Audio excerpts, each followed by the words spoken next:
Bismillahirrahmanirrahim. Assalamualaikum warahmatullahi wabarakatuh.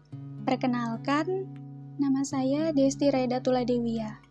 Di video ini, saya akan sedikit menjelaskan tentang perubahan sosial pendidikan.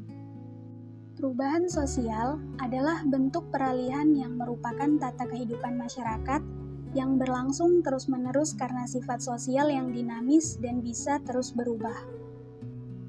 Karena pada hakikatnya, manusia tidak bisa berhenti pada satu titik tertentu sepanjang masa, yang artinya mereka akan selalu mengalami sebuah perubahan, baik itu perubahan yang cepat atau lambat, maupun perubahan kecil atau besar. Masyarakat memiliki peran penting terhadap terjadinya perubahan sosial pada jangka waktu tertentu. Nah, masyarakat inilah yang kemudian akan menghadapi faktor-faktor terjadinya perubahan, hingga mengalami perubahan sosial itu sendiri. Setiap insan manusia memiliki sifat dasar yang selalu tidak akan pernah merasa puas. Jadi, wajar saja jika manusia terus berkembang dan melakukan banyak perubahan untuk memenuhi kebutuhan hidupnya. Nah, jadi itu tadi sedikit pengertian tentang perubahan sosial ya. Adapun pengertian perubahan sosial menurut para ahli yang sudah saya ringkas, ini agar teman-teman lebih paham dan lebih yakin tentang pengertian perubahan sosial. Perubahan sosial menurut para ahli yang pertama itu ada menurut Gilin.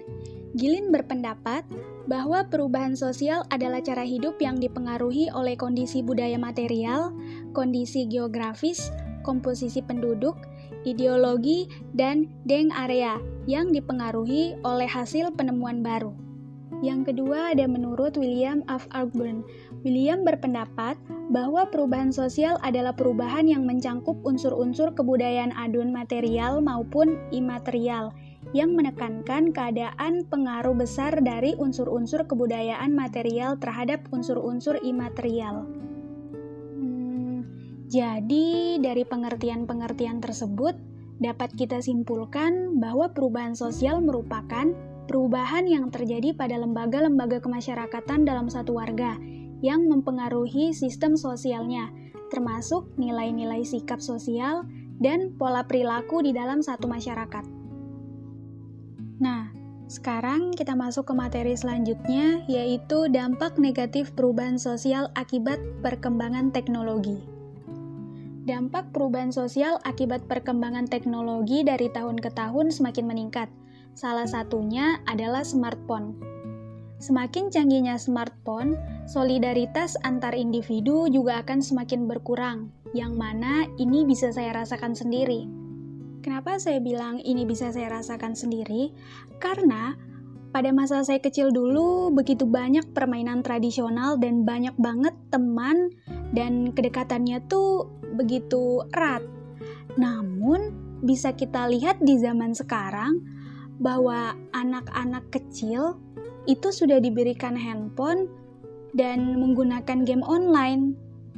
Maka dengan fenomena tersebut bisa kita lihat bahwa pertemanan hanya dalam dunia maya saja.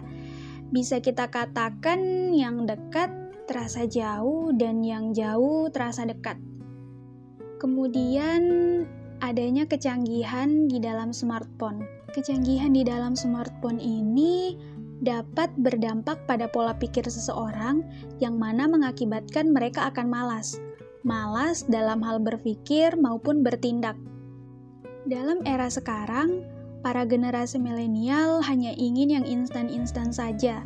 Sedikit berpergian, namun ingin hasil yang memuaskan. Contohnya, semakin canggih smartphone, para siswa maupun mahasiswa memanfaatkan dengan mengcopy paste di internet untuk mengerjakan tugas yang diberikan oleh guru maupun dosen mereka. Nah, dengan begini kan kita sudah bisa mengetahui bahwa otak mereka akan sulit diajar berpikir kritis. Nah, adapun dampak positif perubahan sosial akibat perkembangan teknologi. Semakin canggih smartphone, tidak semata-mata berdampak negatif, tetapi juga ada dampak positifnya. Contohnya, ketika sudah rindu dengan sanak saudara yang tinggal di luar kota, kita hanya perlu video call melalui handphone masing-masing, dan kita juga dapat sedikit mengurangi kerinduan tersebut. Tidak hanya itu, kita juga dapat melihat aktivitas yang sedang mereka lakukan melalui sosial media. Contoh lain yang kita ketahui juga apabila ingin mentransfer uang ke seseorang, kita tidak perlu datang ke bank ataupun ATM, cukup menggunakan smartphone kita. Adapun berbagai keterampilan yang harus dikuasai peserta didik untuk menyongsong perubahan sosial tersebut. Yang pertama, peserta didik harus bisa berpikir kritis. Berpikir kritis adalah berpikir logis dan sistematis dalam membuat keputusan atau menyelesaikan suatu permasalahan. Yang dimaksud dengan berpikir kritis adalah sebuah tindakan menanggapi informasi yang kita terima dengan mempertimbangkan seluruh aspek terkait informasi tersebut. Contoh, ketika kita menerima sebuah informasi, kita harus menentukan benar tidaknya informasi tersebut. Keterampilan yang kedua yang harus dikuasai oleh peserta didik ialah kolaborasi.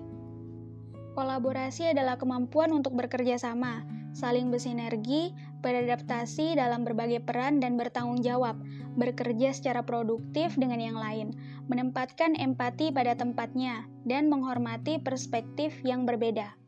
Dalam berkolaborasi, maka setiap pihak yang terlibat dapat saling mengisi kekurangan yang lain dengan kelebihannya masing-masing.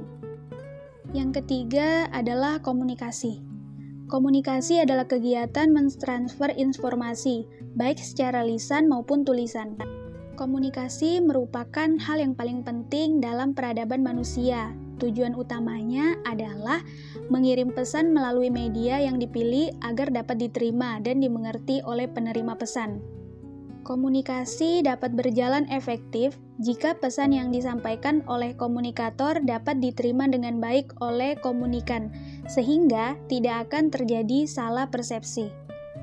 Yang keempat adalah kreativitas. Kreativitas adalah kemampuan umum untuk menciptakan sesuatu yang baru, sebagai kemampuan untuk memberi gagasan-gagasan baru yang dapat diterapkan dalam pemecahan masalah, atau sebagai kemampuan untuk melihat hubungan-hubungan baru antara unsur-unsur yang sudah ada. Adapun peran pendidikan dalam proses perubahan sosial. Yang pertama, berpikir kritis dan inovatif. Yang kedua, mendorong sikap menghargai karya seseorang. Yang ketiga, sistem pelapisan masyarakat yang terbuka. Yang keempat, pemahaman atas masyarakat yang heterogen. Yang kelima, orientasi ke masa depan. Apa sih fungsi pendidikan? Mungkin beberapa dari teman-teman ada yang bertanya atau berpikir kayak, apa sih sebenarnya fungsi pendidikan? Di sini saya akan sedikit menjelaskan tentang fungsi pendidikan. Fungsi pendidikan khususnya pada upaya perubahan sosial yang terpola atau yang telah direncanakan. Melalui pendidikan, dirancang arah perubahan sosial di atas dasar prediksi-prediksi ilmiah, sehingga akibatnya bisa diramalkan. Atau akibatnya tuh kayak, kalau misalkan kita ngelakuin ini, perubahan sosialnya tuh akan kayak gini gitu, dampak sosialnya tuh bakal terjadi ini kayak gitu, dan udah bisa diprediksi akibatnya atau diramalkan kayak gitu. Baiklah teman-teman semuanya, sekian penjelasan dari saya, kurang dan lebihnya mohon dimaafkan, dan terima kasih juga karena telah menonton dan mendengar video ini sampai selesai. Sampai jumpa di video selanjutnya. Jangan lupa subscribe, komen, like, dan bagiin ke teman-teman kalian ya. Terima kasih. Wassalamualaikum warahmatullahi wabarakatuh.